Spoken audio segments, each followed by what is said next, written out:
가보개혁 1894년 고종 31년 7월 초부터 1896년 2월 초까지 약 19개월간 3차에 걸쳐 추진된 일련의 개혁운동을 말한다.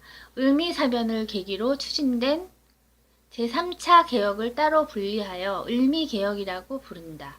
가보경장이라고도 한다.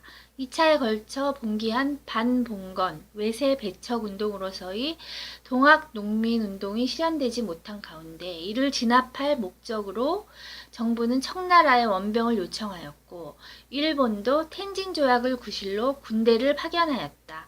그러나 동학농민군은 청나라와 일본의 출병한 구실을 주지 않기 위하여 패전개혁안을 제시하였고 정부가 이에 동의함에 따라 양국은 더 이상 조선에 주둔할 필요가 없게 되었다. 이에 청나라는 일본에 대해 공동 철병할 것을 제안하였으나 일본은 오히려 양국이 공동으로 조선의 내정을 개혁하자고 제안하였으며 청나라가 이를 거절하여 회담이 결렬됨으로써 청일 전쟁이 발발하게 되었다. 이후 일본은 단독으로 조선에 대한 내정 개혁을 요구하였는데 이는 침략 정책 추진상 책임의 소재를 분명히 밝히고 방향을 설정할 수 있는 확립된 정부가 필요했기 때문이었다. 일본 군대는 왕궁을 포위하고 대원군을 앞세워 민씨 일파를 축출하였으며 김홍집을 중심으로 하는 온건개화파의 친일 정부를 수립하여 국정개혁을 단행하였다. 제1차 개혁. 이 개혁은 노인정 회담 에서 일본 공사 오토리 게이스케의 5개조 개혁안의 제출로 시작되었는데 조선 정부는 교정청에 의한 독자적인 개혁을 하고 있다는 이유로 일단 거절하였다. 그러나 1894년 7월부터 대원군의 섭정이 다시 시작되어 제1차 김홍집 내각이 성립되었으며 김홍집, 김윤식, 김가진 등 17명의 회의원으로 구성된 궁국기무처라는 임시합의기관이 설치되었다. 궁국기무처는 중앙과 지방의 제도, 행정, 사법, 교육, 사회 등 재반 문제에 걸친 사항을 3개월 동안 208건을 심의 의결하는 개혁의 주체 세력이었다. 정치 제도의 개혁을 단행, 개국 기원을 사용하여 청나라와 대등한 관계를 나타냈고 중앙 관제를 의정부와 국내부로 구별하고 종래의 6조를 8아문으로 개편, 이를 의정부 직속으로 하였다. 또 국왕의 인사권, 재정권, 군사권 등을 박탈하거나 축소하였다. 궁국기무처는 의정부와 8아문을 정부의 실질적 집권기구로 만들어 권력을 집중시키고 국왕의 권한을 축소하여 강력한 중앙집권적 체제를 수립하고자 하였다. 그리고 의정부와 8아문을 원활하게 운영하기 위해 과거제를 폐지하고 일본식 관료제도를 도입하였다. 그리고 서울에 경무청을 새로 설치하여 수도의 치안을 담당하게 하였다. 더불어 지방에는 각 도 관찰사 아래 경무관을 배치하여 치안을 맡게 함으로써 행정과 경찰권을 구분하도록 하였다. 경제적으로는 재정에 관한 일체의 사무를 탁지아문에서 관장하여 재정의 일원화를 꾀하였다.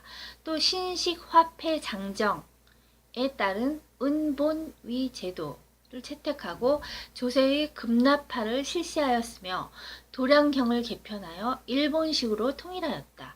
이 밖에 문벌 반상제도, 문무 좀비 구별의 폐지, 노비의 매매 금지, 연좌율 폐지, 조흥 금지, 과부 제가 허용 등 조선사회의 폐단으로 지목된 여러 제도와 간습에 대해서도 개혁하였다.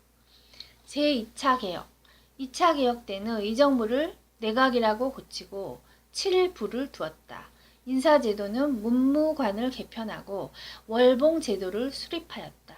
지방행정구역은 8도, 23부, 337군으로 개편하였다. 지방관으로부터 사법권과 군사권을 박탈함으로써 횡포와 부패를 막아 지방 행정 체제를 중앙에 애속시키는 근대 관료 체제를 이룩하였다. 사법 제도는 행정기구에서 분리시켜 재판소를 설치하고 2심제가 채택되었다.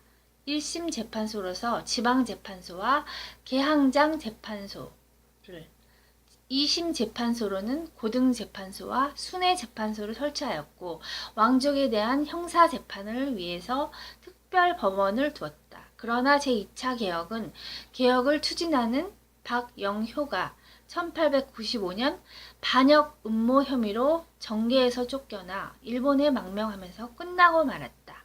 제3차 개혁, 을미개혁. 을미사변 후 일본은 고정의 명을 받아 김홍집을 중심으로 한 친일 내각을 구성하였다. 그리고 갑오개혁을 이어 계속 추진하게 되었다. 제3차 개혁의 주요 내용은 태양력 사용, 종두법 시행, 우체사 설치, 소학교 설치, 일세 일원의 연호 사용,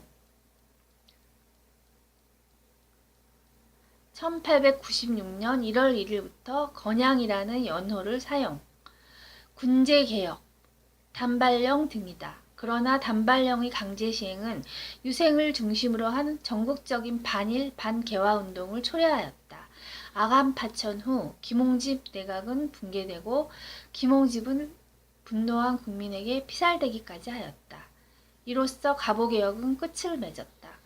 갑오개혁은 양면성을 지닌다. 봉건사회의 문제를 해결하려는 조선사회 내부의 개혁적 요구를 반영하고 있다는 점에서는 자율적 개혁의 성격을 지니지만 일본의 영향력 아래에서 이루어졌다는 점에서 타율적 개혁의 성격도 지닌다.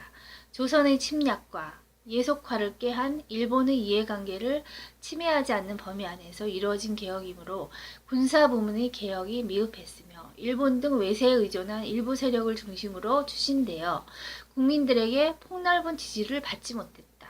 따라서 신분제를 철폐하는 등 근대적 제도 개혁에서 중요한 진전을 이루었으나 김홍집 등 중심 인물들이 백성들에게 살해되거나 일본으로 망명하는 것으로 기결됨으로써 근대 국가 수립이라는 원래의 목적은 제대로 실현되지 못했다.